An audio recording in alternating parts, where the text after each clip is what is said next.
O Corinthians tem um trunfo para tentar solucionar a difícil rescisão do contrato de Roger Guedes com Shandong Luneng. No vídeo de hoje do canal do Nicola, detalhes sobre essa história. Quero falar também sobre os capítulos finais da novela entre São Paulo, Olympique de Marseille e Benedetto. E o Flamengo, que venceu mais uma 6-0 no ABC, torcedor rubro-negro apaixonado pelo Renato Gaúcho, e casas de aposta já dão o Flamengo como favorito ao título em algumas competições.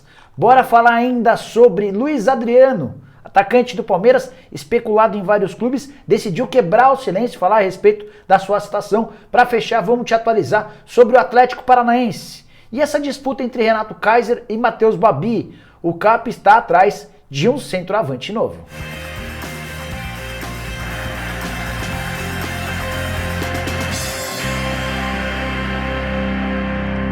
Fala aí pessoal, sou o Jorge Nicola, bem-vindos a mais um vídeo do canal. Ótima sexta para todo mundo, muito legal ter vocês por aqui. Antes de começar o vídeo, só pedir para deixarem like, para se inscreverem no canal e lembrar que o programa do Nicola dessa sexta-feira começa às 7 da noite. Conto com a presença de todo mundo, combinado? Bom, bora começar o vídeo, não sem antes dividir uma última dica super importante. Bora começar contando que todo esse conteúdo é um oferecimento da Betano, casa de apostas que tem como parceiros Fluminense, Atlético Mineiro, entre vários outros clubes do mundo.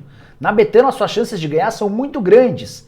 E esse final de semana promete. Tem jogo da Série A, jogo da Série B, Olimpíadas. Fique atento às oportunidades para faturar sua grana. Eu me dei muito bem na vitória por 6-0 do Flamengo contra o ABC na noite dessa quinta-feira. Ganhei 5 apostas diferentes, imaginando que o Flamengo faria o primeiro gol, o segundo e o terceiro ainda no primeiro tempo. Também ganhei com o 5º gol do Flamengo antes do minuto 80 e até com um escanteio no finalzinho da partida.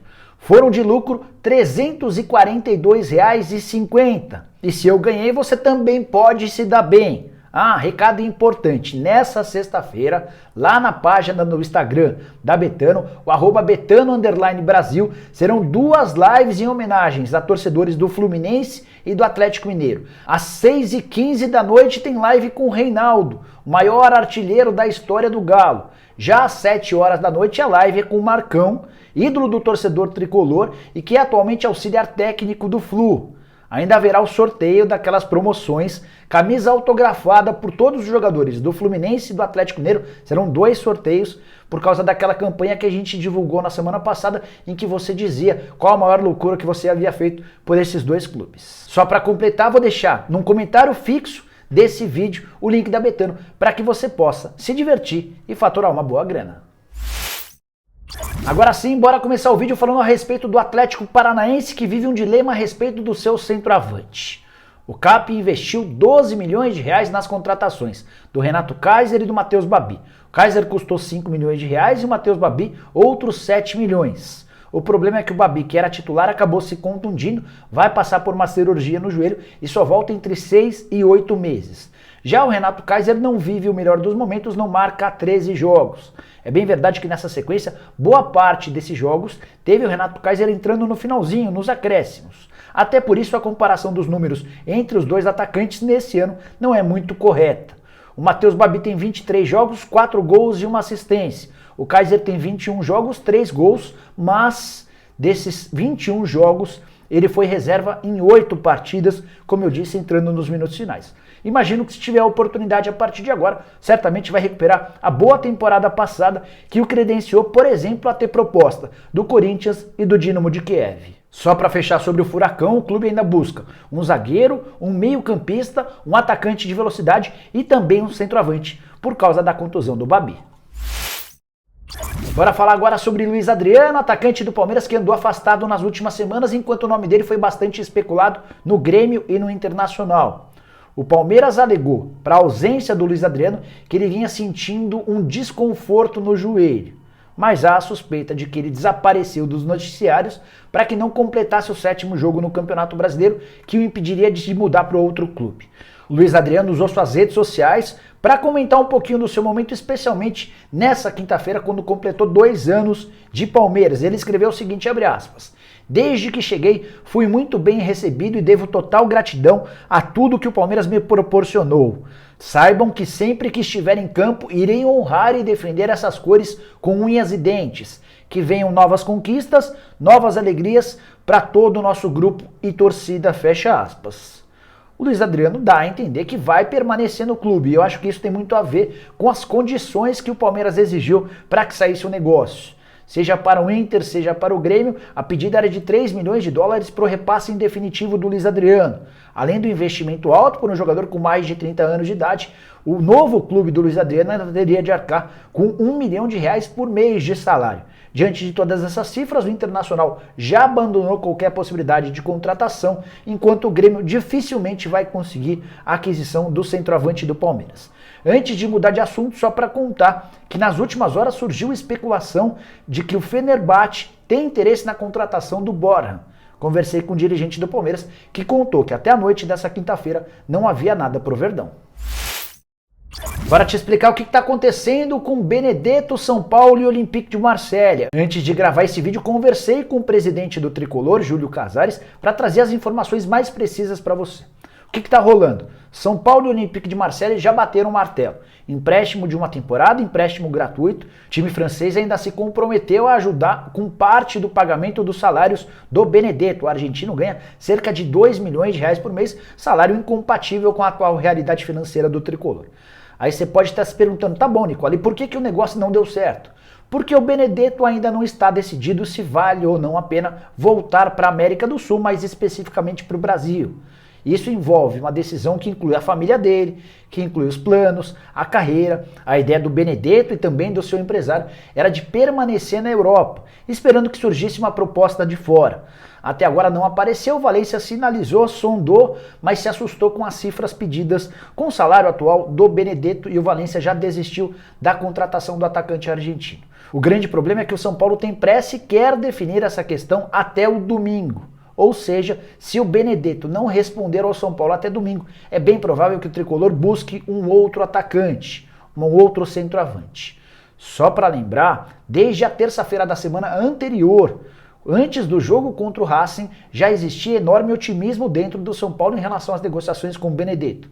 Isso porque na oportunidade o Olympique de Marselha havia sinalizado com um sim em relação ao empréstimo e o Benedetto também dava sinais de que aceitaria vir para o São Paulo. Mas quando a conversa engrenou, o Benedetto começou a dar sinais de hesitação. E a partir daí isso tem causado preocupação no São Paulo. Deveremos ter nos próximos dias, talvez até nas próximas horas, uma definição. São Paulo faz muita pressão pelo sim do Benedetto e entende que ele vai ser a peça-chave para que o Tricolor brigue pelos títulos da Libertadores e da Copa do Brasil. Bora falar agora sobre Roger Guedes, Shandong Luneng e Corinthians, outra novela das mais chatas. O que tá pegando? Shandong Luneng tem feito uma série de exigências em relação ao Roger Guedes para emitir o atestado liberatório, para que rescindam um contrato. Há um vínculo de mais uma temporada, o Roger Guedes ganha 3 milhões de reais por mês. Ou seja, estamos falando de um contrato em vigor com mais 36 milhões de reais em pagamentos. A ideia do Shandong Luneng, sabendo do interesse do Corinthians, é de que o Roger Guedes abra mão de todo o restante do salário para que exista a rescisão. Roger Guedes quer receber pelo menos uma parte dessa quantia daqui até junho do ano que vem, julho do ano que vem, para ser mais preciso, para que exista a rescisão do contrato. Corinthians tem aguardado, tem esperado, já existe um acordo verbal entre o Roger Guedes e o Duílio Monteiro Alves. Cheguei a te contar que eles se encontraram recentemente na casa do Fábio Santos e o Roger Guedes deixou bem claro para o Duílio que quer jogar no Corinthians, mas o Timão depende dessa rescisão do contrato. Tem um trunfo que um dirigente do Corinthians me contou por telefone que pode ajudar numa solução. Se o Timão de fato perceber que Shandong e Roger não chegarão a um acordo, o Corinthians pode oferecer um percentual de uma venda futura pro Shandong Luneng, imaginando que o Roger Guedes venha ao Brasil, se valorize e quando for revendido, o time chinês também tenha um percentual, também tenha uma remuneração. É importante assegurar que está completamente descartada a possibilidade de o Corinthians assumir a dívida que o Shandong Luneng tem. Os 3 milhões de reais por mês são incompatíveis, são inviáveis dentro da realidade financeira do Corinthians. Então, se não houver a rescisão do contrato por lá, dificilmente o Roger Guedes será contratado. Até por isso o Corinthians promete, caso não existam avanços nas próximas horas, promete sugerir ao Shandong Luneng que o clube chinês se acerte com o Roger Guedes, que pague uma boa parte da quantia que deve daqui até o fim do contrato e, em troca, fique com um percentual de uma venda futura. Bora fechar falando sobre o Flamengo, que está encantando sob o comando de Renato Gaúcho. na noite dessa quinta-feira, a vitória por 6-0 contra o ABC, um enorme passeio no jogo de ida das oitavas de final da Copa do Brasil. O Flamengo já vencia por 4-0 no primeiro tempo, tirou um pouquinho o pé no segundo tempo, ainda assim marcou mais 2 gols, está classificadíssimo para a próxima fase, mesmo levando em consideração que ainda tem a partida da volta a jogo em Natal. O que eu queria contar para vocês é um pouquinho sobre a performance do Flamengo sob o comando do Renato Gaúcho e como as casas de apostas têm assistido ao ótimo momento do Fla. 5 jogos com o Renato Gaúcho, 5 vitórias, nenhum empate, nenhuma derrota. 21 gols marcados e apenas 2 gols sofridos. O Flamengo tem precisado de 21 minutos para marcar cada um dos seus gols e tem demorado 225 minutos para tomar um gol. Números bastante positivos. Não para por aí. Antes da vitória por 6-0 contra o ABC, o Flamengo já havia feito 5-0 no Bahia, 5-1 no São Paulo, 4-1 no Defensa e Justiça e a vitória mais magra foi na estreia do Renato Gaúcho, 1-0 contra o mesmo Defensa e Justiça na Argentina, partida em que o Flamengo não foi bem, mas ainda assim voltou com 3 pontos da Argentina. E ao contrário do Rogério Ceni, o Renato Gaúcho, muito esperto, na entrevista coletiva pós-jogo, depois do 6-0 contra o ABC, nem falou da necessidade de reforços, não pôs pressão na diretoria. A frase foi a seguinte, abre aspas, desde que cheguei não pedi nenhum reforço. Meu grupo é muito bom, mas mesmo num grupo bom sempre vai ter espaço. Se a diretoria nos der mais um jogador que possa ajudar, beleza, mas não estamos desesperados. Antes de encerrar, só queria contar sobre como essa nova fase do Flamengo sob o comando do Renato Gaúcho já mudou a percepção até das casas de apostas. Falei sobre a Betano, que é parceira do canal da Nicola. Na Betano, o Flamengo é hoje o grande favorito ao título da Libertadores da América, a competição mais importante na América do Sul. Cada R$1 apostado no título do Flamengo garante R$3 de retorno em caso de conquista. Depois do Flamengo, o segundo maior favorito na Betano é o River Plate, que paga R$5 para cada real apostado. Na sequência aparece o Palmeiras com R$6, o Atlético Mineiro com 7, Fluminense e São Paulo com R$10 cada, o Barcelona de Guayaquil R$25, o Olímpia pagando R$30 para cada real apostado e o Cerro Porteño pagando R$250. Aí você pode estar se perguntando, Nicola, por que R$250 para o Cerro? É que o time ainda faz o jogo da volta, das oitavas de final contra o Fluminense, depois de perder em casa por 2-0. Ou seja, o Cerro precisaria vencer o Flu por 3 gols de diferença para se igualar a todos os outros, chegando às quartas de final. Bom, para fechar, Campeonato Brasileiro. O Flamengo é o segundo maior favorito na Betano, só atrás do Palmeiras. O Palmeiras aparece pagando 2,80 a cada real apostado, já o Flamengo aparece pagando 3,30. Você pode estar curioso para saber os outros favoritos do Brasileirão, certo? O Atlético Mineiro é o terceiro, R$4,50 para cada real apostado, e Red Bull, Bragantino e Fortaleza dividem a quarta colocação, R$18 de pagamento para cada real apostado em caso de título do Campeonato Nacional. Bom, pessoal, eram essas as informações que eu queria dividir com vocês no vídeo de hoje do canal da Nicola. Espero que tenham curtido, deixem like. Quem ainda não se inscreveu, vai apertar esse botãozinho vermelho de inscreva-se. A gente se vê de tarde com mais um vídeo e às 7 horas da noite em ponto tem programa do Nicola para você tirar todas as suas dúvidas. Combinado? Abraço, tchau, tchau!